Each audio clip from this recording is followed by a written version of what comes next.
Ndabaramukije inshuti zanje bakunzi munkurikira. Shabani ahuye n'uruja gusenya. Nama nababwiye abakunzi munkurikira kw'ishene ya YouTube Sanel Yankamugayo. Abasendedefdede nta mwizero bagira. Bashobora kutagufunga uyu munsi bakazogufunga ejo, bashobora kutakwicira uwawe, bashobora kutakwica bakakwicira uwawe. Bashobora kutagufunga bagafunga uwawe. Ibi niko bigendesha Shabani rero. Sinzi ko mwibuka haheze iminsi ibiri ndabahaye inkuru y'ubu Shabani nimubona ukuntu nyuma yo gufatanwa ibitoro vyinshi ibintu bitifashe neza na gatoya. Reka ndabibutse mu ntango kw'igenekerezo rya 27 ukwezi kwa mbere harafashwe ibitoro vya Shabani amaritiro menshi cane n'amaritiro yashika ku yaba ibihumbi 4 yari yafashwe aho Shabani yanyegeje hafi y'urugo rwiwe yari mu mabido 198 yuzuye esansi.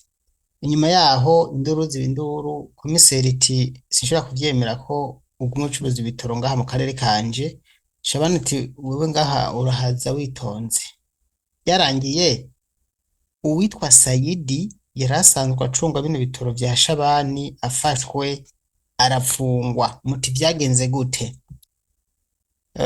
Sinabigarutse ko ngaho ndabivuge mugore kana mbanze ndabivuge ukuntu vyagenze kugira ngo afungwe, hanyuma Nshenza nababwira ivy'uyu munsi rero. Uyu munsi mbaze kwanza sindabatira amatsiko cane gose. Sayidi ari mw'ibohero rikuru yarinjijwe ibohero ry'Imuyinga. Muheruka nababwira ko ari kuri peji, yego haheze iminsi ibiri. Ubu yarayinjijwe ibohero rikuru. Ariko rero karabutse ukuntu vyagenze. Nyuma yaho amakuru agiriye hanze yuko Sayidi yafashwe akaja gufungirwa muri peji. Aha niho ndabwira mu majambo makeya kugira ngo ncendo gidonido. Nako inkuru mwana subira inyuma. Mbere yuko afatwa burya ntuzenya Shabani yabanje kurondegwa ku rwego rwo hejuru. Baramubwira ati ibintu vyabaye ngaho twavyumvise, uwo mugabo uwo muhungu wawe asanzwe ashuruza igitoro cyawe turamukeneye.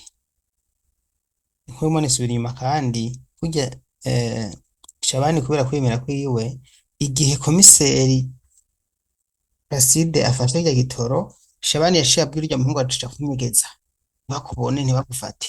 Ashiragenda ashiranyegera anyegeye, bakomeza kumurondera kuko twakomeje gutanga inkuru kandi bari gufata Shabani ni umushinga amateka barinda kumukurako iminite, kandi nisoma mbike bareveriye burya ni ntakogwako. Amaze kwica abantu benshi baramushimiye harya ari ahari kubera amaraso yasheshe, urumva biragoye ko bamukuraho rero nyene uko bari kumumaramaza. Rero Shabani yaciye ahitamwo kumubwira ati nyegeze. Amaze kwinyegeza bamurondeye baramubura, baca bavuga ati Shabani uwo muntu utamuzanye. Bamuhaye amasaha makeya cane gose.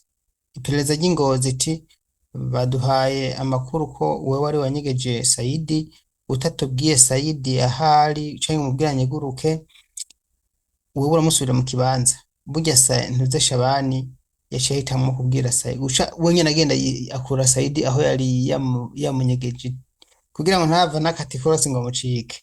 Yaramwifatiye we nyene aramujana aramushikiriza, aravuga ati ntawe uzi ko vyari vyavuye hariya hejuru. Uti muhungu rero uraraba neza kuko mu bintu neva atihanganira ni igitoro vraiment. Bagufatanya igitoro ugomba buri general umuntu yapfunze nyeganyega umwicanyi mubi yamukorera kubi, yisha abantu, yagize akabarasha arasa abantu mu Kayanza ngo bashoboye kuba mu Rwanda barenganya, ariko yafatanywe igitoro hariya mu Rumonge. Aca avuga ati mwinjize n'ubari mu bohero Bururi uwo atofunga ninde. Nuko vyagenze rero. Shabani bigene bafashe umutipe Sayidi aragenda aramufunga, uwo nyene aramwijanira aramufata bamushira mu gasho muri peji. Ubu rero vyifashe gute? Uyu munsi turi itariki 14 mu kwezi kwa kabiri umwaka w'ibihumbi 2026. Reka mbaze ndabipfurize umunsi mukuru mwiza w'abakundana.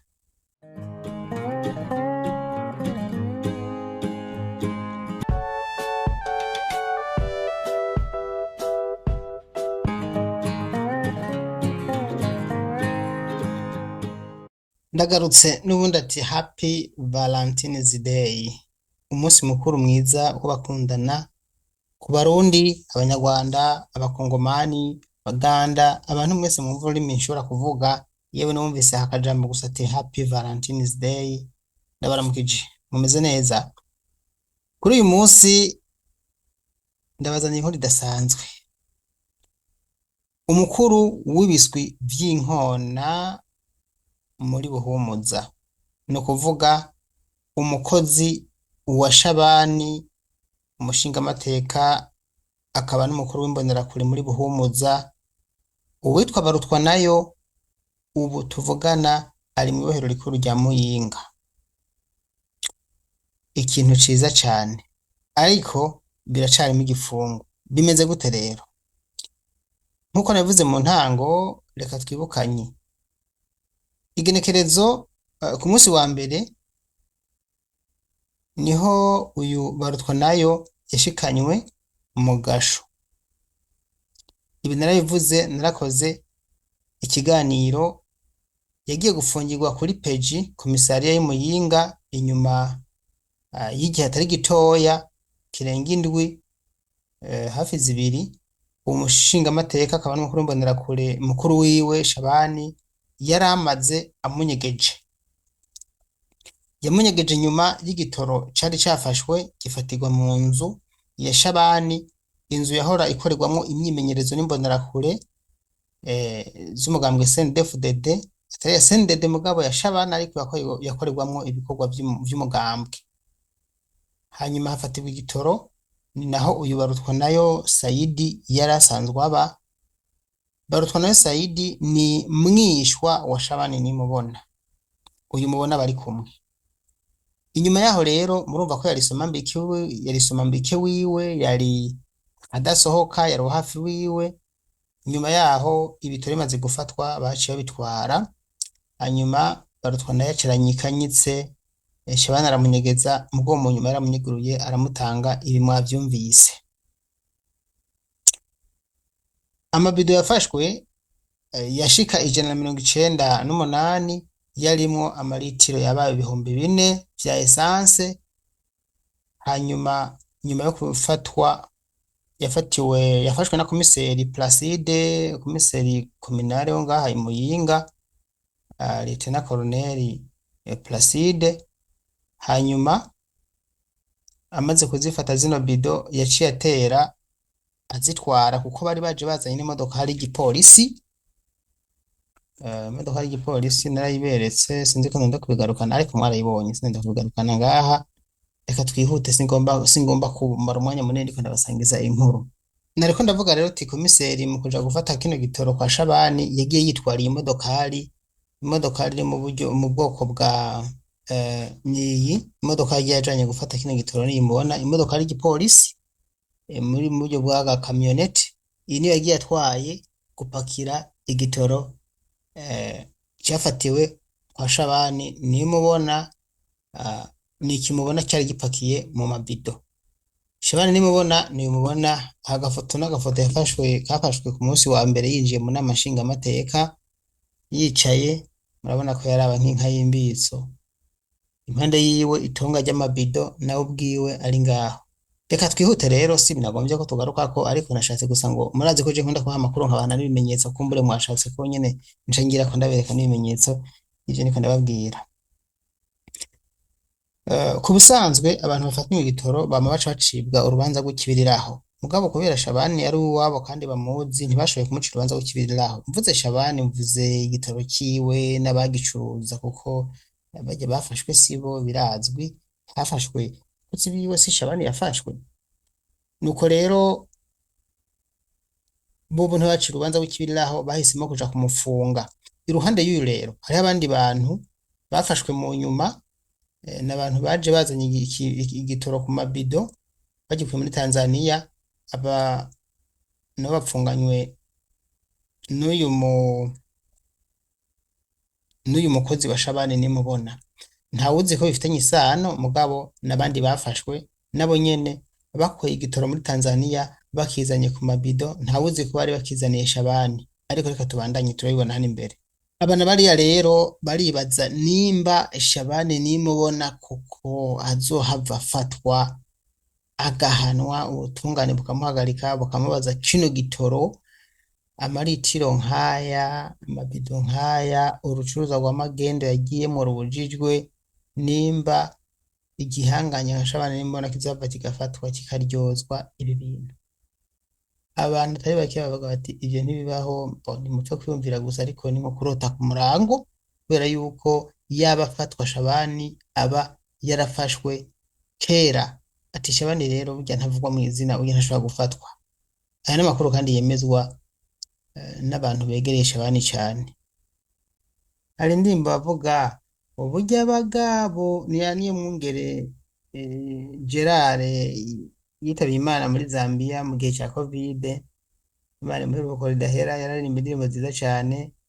yaravuze ngo burya abagabo bararya imbwa nazo zikishura burya abo bose bapfungwa siko bose bakoze ibyaha iyo uhirahiriye ngo upfuge baca bagucira urwa Pilato nubwo nyene ubu wewe tutomweresha ariko burya imbonerakure n'igiswi cy'inkona reka mvuga yuko imbonerakure ni igikuru cy'igiswi cy'inkona igiswi cy'inkona nacyo n'igiswi gitoya urumva rero abagabo bararya imbwa zikishura imbonerakure zirarya ibiswi by'inkona bikishura uyu mutipe Saidi nivyo yari umukozi wa ntuzenya wa Shabani mugabo mu by'ukuri igitoro nticari iciwe udufaranga arya usanga ari dukeya ntitwari dukwiye ko ari washiza gufungwa mu gihe afashwe mugabo kubera yuko nyene Shabani nawe afise ukuntu yiyubatse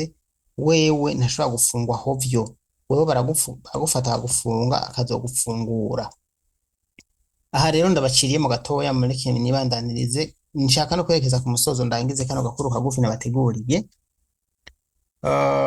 reka mbandanirize kuri Shabani nyuma yaho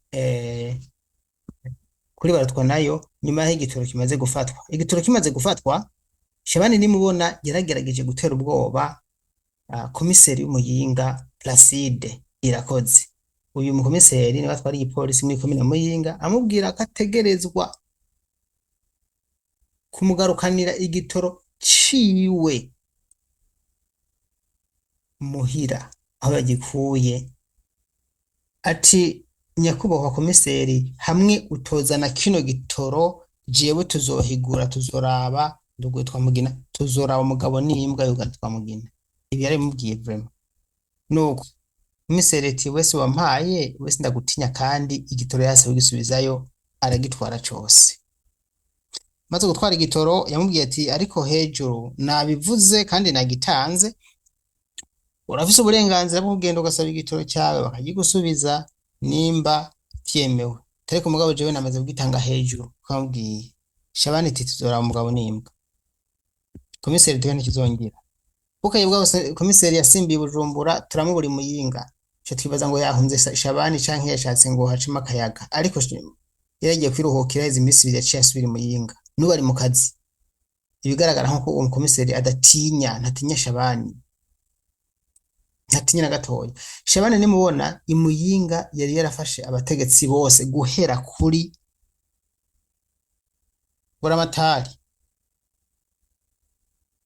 Mustanteri ni mukuru w'umutumba gushika kuri nyumba 10 mu kiganza kandi wewe ujyara umukuru w'imbonerakure yatangiye n'umukuru w'imbonerakure muri Muyinga abantu arabicara barigita abantu arabashira ku murongo bose bayoboka sendede ku nguvu abasenerera bamara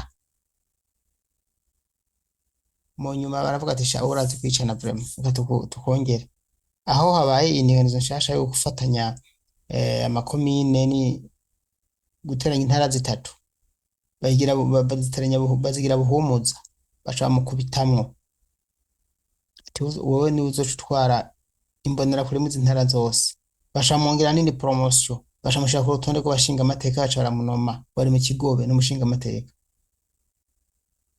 ibyaha Shabani yakoze kuva kera guhera kuri Safisha FNL batawe mu ruzi nta kintu kimwe arahanirwa, nta n'ubu uramuhamagara, nta n'ubu uramubaza. Sinokweresha Saidi, mugabo Saidi yari akwiye gufungurizwa kurekurwa bagafata Shabani bakamufunga, ariko nimba bidakunda ko bamufunga, reka turindire turabe bizoherera ko Saidi azofungurwa canke ko azoshijanwa mu mpimba agaherayo, kubera ko ngo ntazoherayo niyo fungwa izofungurwa kumbure bomuhana akazotaha, ariko ntiyarakwiye guhanwa mu kiringo cya Shabani ku bisanzwe, ni hamwe nyene abagabo barya imbwa zikishura. Sindamweresha nawe nyene yarakoze urucuruzwa rw'amagendo rutemewe n'amategeko, ni umukuru w'isuku vy'inkora, nawe nyene usanga kumbura agira n'amakosa yo kuhohotera n'abandi bantu hariya ntawo bimenya, ariko ku bwanje numva bamurekura bagafata Shabani bakamufunga. We nawe uvyumvira gute? Duhurire muri commentaire mutubwire uko namwe muvyumva. Muko narasomye commentaire zikiya muvuga ati Shabani yarakwiye gufatwa agafungwa nukuri.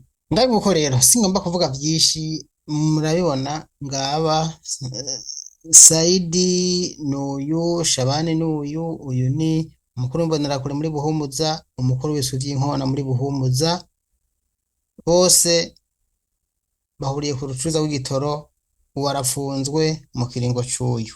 Ndabashimiye rero, murakoze. Nihagira ico ngira kuronka canke update kuri abantu, ndaza kugaruka ndakibabwire. Cyakoze Shabani yarakwiye gufungwa. Ndaza gusoma commentaire zanyu mu nkuru izogaruka, hanyuma nzobigaruka ko nanje nzongera icyo mvuze ku bijanye na commentaire mwari mwashikirije. Murakoze cyane, mushobora kudutera ibyumviro muciye kuri ya nimero ya WhatsApp, hanyuma tugasangira abadukurikira. Blessed.